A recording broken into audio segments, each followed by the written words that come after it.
Ciao caro e cara e bentornato e bentornata sul nostro canale o benvenuto e benvenuta se questa è la prima volta che guardi un nostro video, un video sul canale di Lernilango.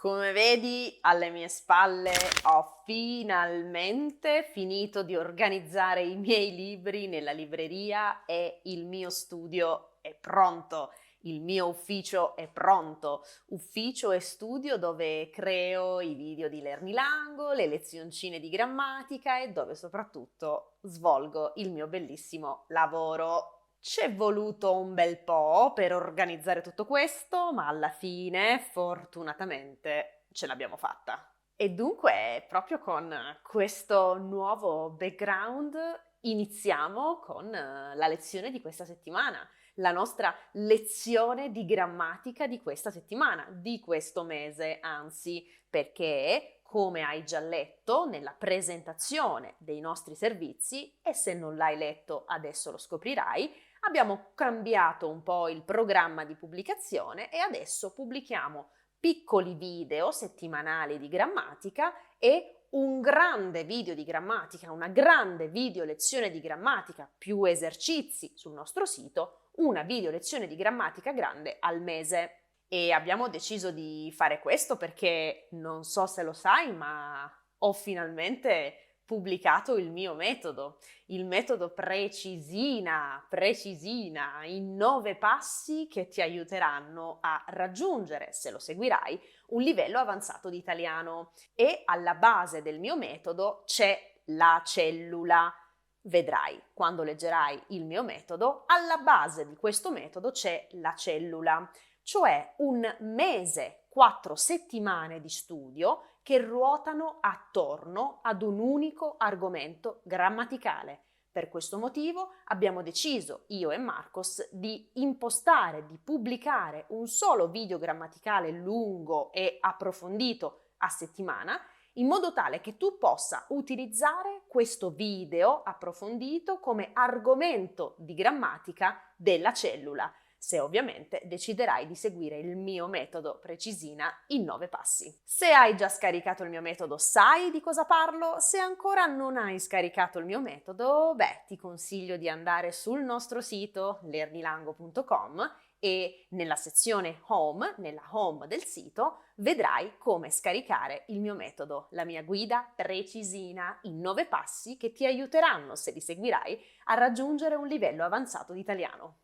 Bene, detto questo, fatta questa premessa, iniziamo subito con l'argomento grammaticale di questo mese, la lezioncina grammaticale di questo mese. Per questo mese ho deciso di spiegare in modo più approfondito come formare il passato prossimo di un verbo quando abbiamo i verbi modali.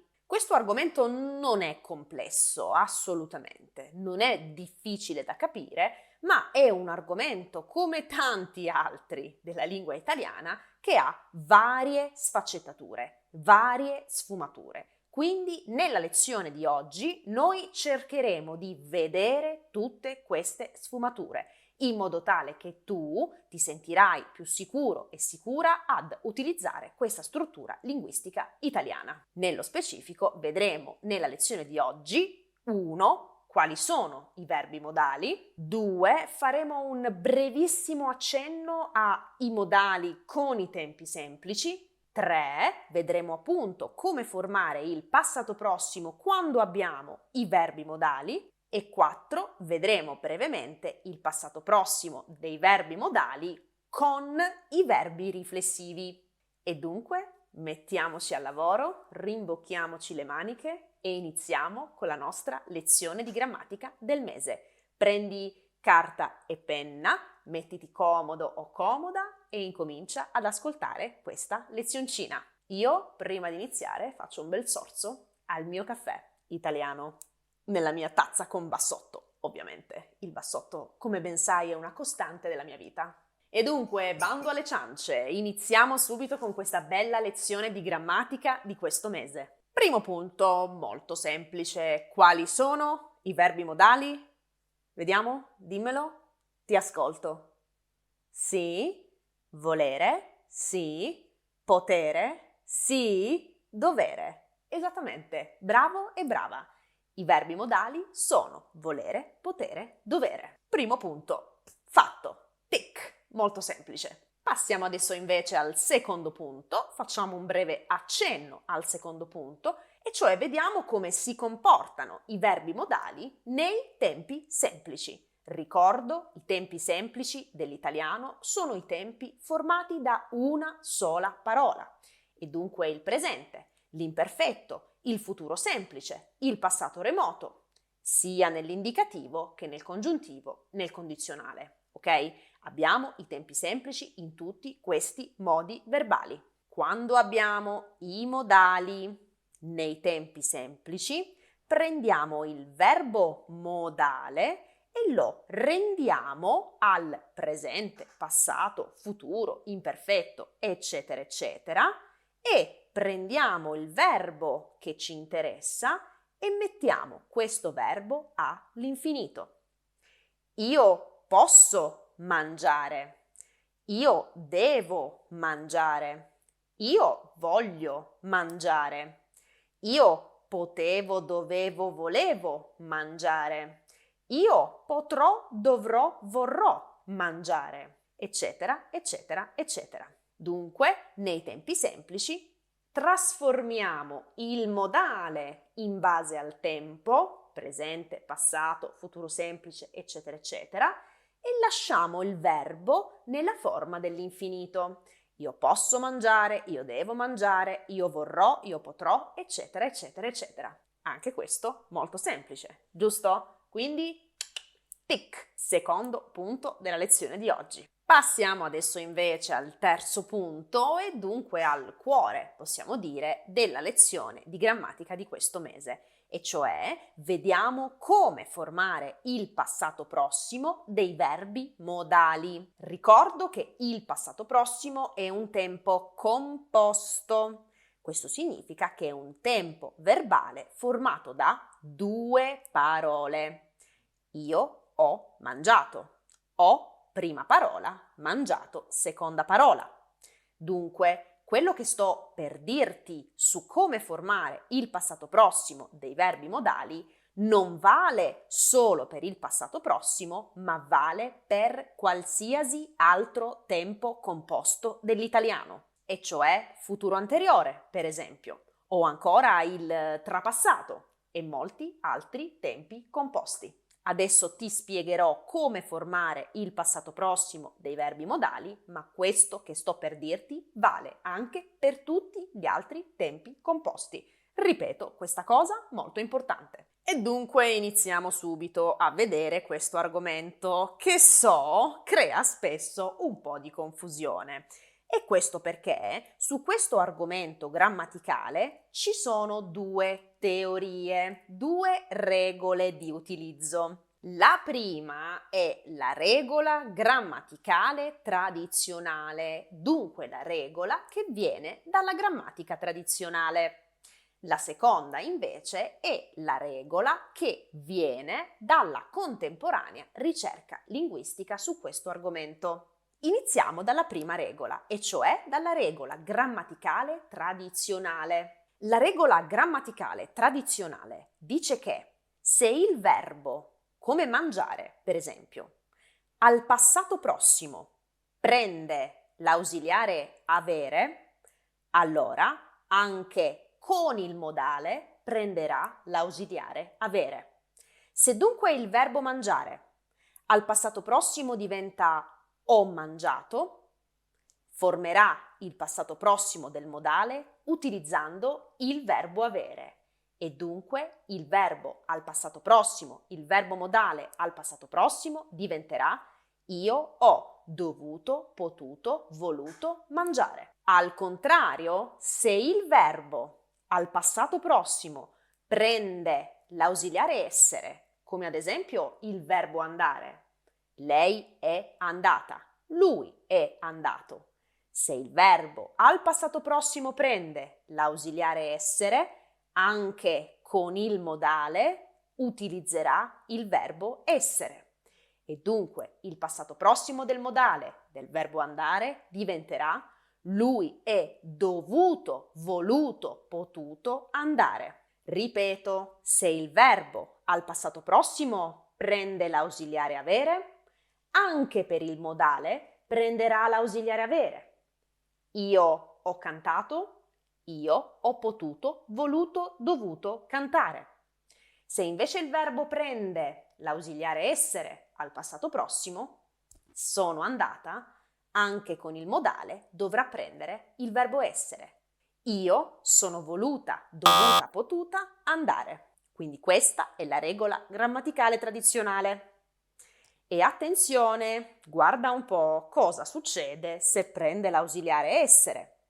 Così come sai che i verbi che al passato prossimo prendono l'ausiliare essere devono accordare il participio in genere e numero con il soggetto.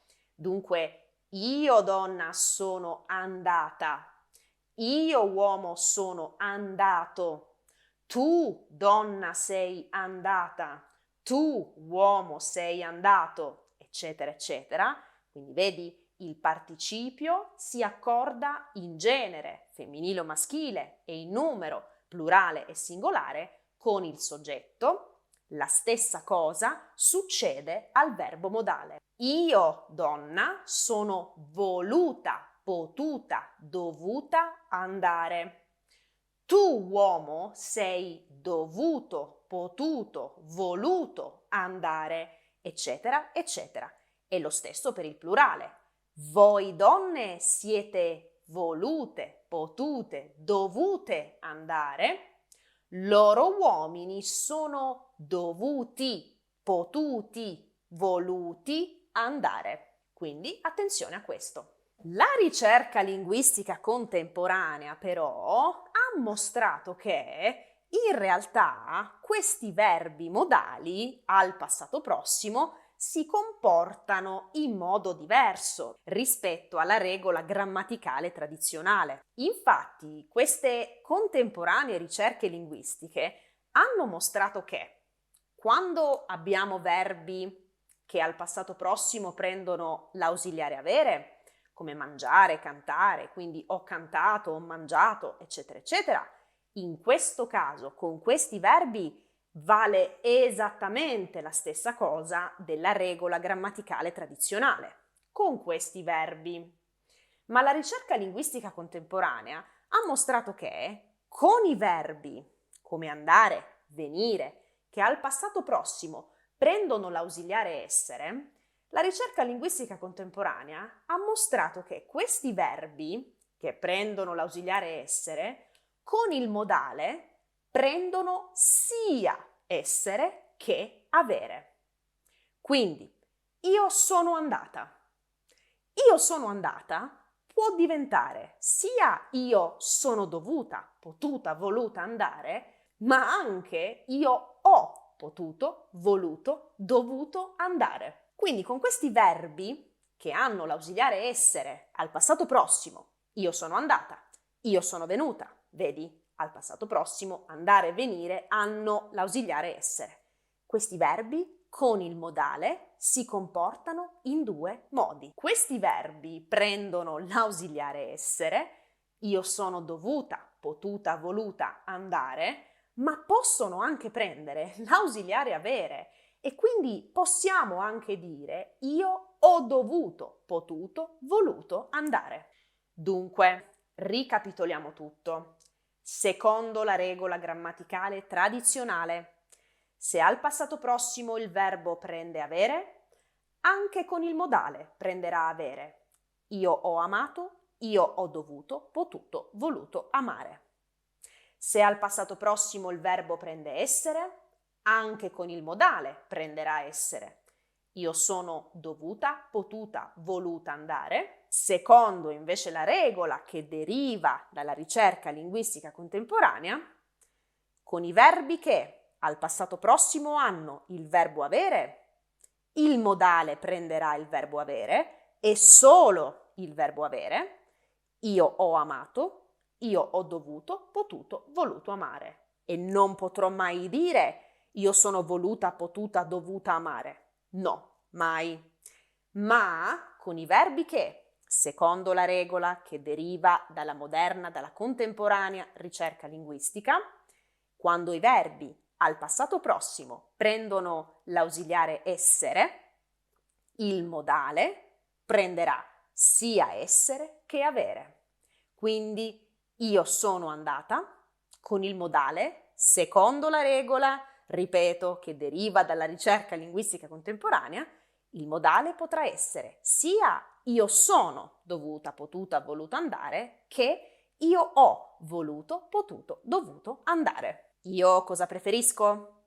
Onestamente, io preferisco la regola grammaticale tradizionale, semplicemente perché mi suona molto meglio. Per me suona molto meglio. Ma questo non significa che la regola che deriva dalle ricerche linguistiche contemporanee sia sbagliata. Assolutamente. Sono valide entrambe, sono giuste entrambe. Se vai sul nostro sito lernilango.com troverai degli esercizi di grammatica che ho creato per te, per poter far pratica con questo argomento che, ripeto, non è difficile, ma come vedi ha varie sfumature. Vai sul nostro sito lernilango.com e nella sezione grammatica troverai gli esercizi legati a questo video che sto registrando ora. Passiamo adesso invece brevemente al quarto punto di questa video lezione, e cioè vediamo come formare il passato prossimo dei modali con i verbi riflessivi. In questo caso abbiamo solo una regola, grammatica tradizionale, la regola che viene dalla grammatica tradizionale. Questa regola ci dice infatti che se abbiamo un verbo riflessivo come lavarsi e vogliamo creare il passato prossimo di questo verbo con un modale, in quel caso avremo due opzioni.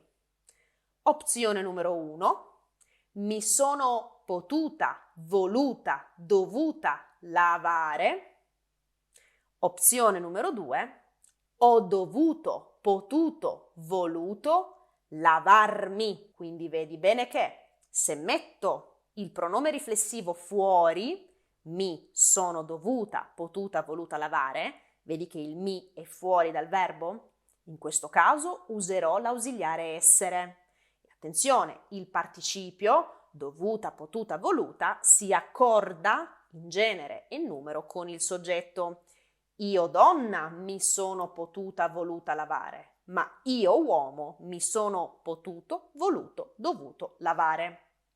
Se invece, secondo caso, il pronome riflessivo è all'interno del verbo infinito, vedi, lavarmi, il mi è intrappolato, impacchettato nell'infinito. Se il pronome riflessivo è impacchettato e all'interno dell'infinito, allora io userò l'ausiliare avere. Io ho dovuto, potuto, voluto lavarmi e in questo caso il participio non cambia, rimane sempre in o. Bene, lezioncina finita, lezione di grammatica finita. Ma quanto ci piace la grammatica, vero? Ci piace la grammatica. Gli studenti e le studentesse di Lernilango amano la grammatica, giusto? Hai detto sì? Bravo e brava, se hai detto sì, perché ci piace la grammatica, ci piace tantissimo, la grammatica è importante. Quindi vai sul nostro sito adesso, lernilango.com, e fai gli esercizi che ho creato per te per fare pratica con questo argomento grammaticale, che ripeto non è difficile, è semplicemente, come hai visto, ricco di sfumature. Bene, io ho finito, non ho altro da dirti, spero che questa lezione ti sia piaciuta e ti sia stata utile. Noi ci sentiamo il prossimo mese con un nuovo argomento grammaticale. La prossima volta penso che sarà un po' più complesso. Ti ringrazio per il tuo ascolto e alla prossima!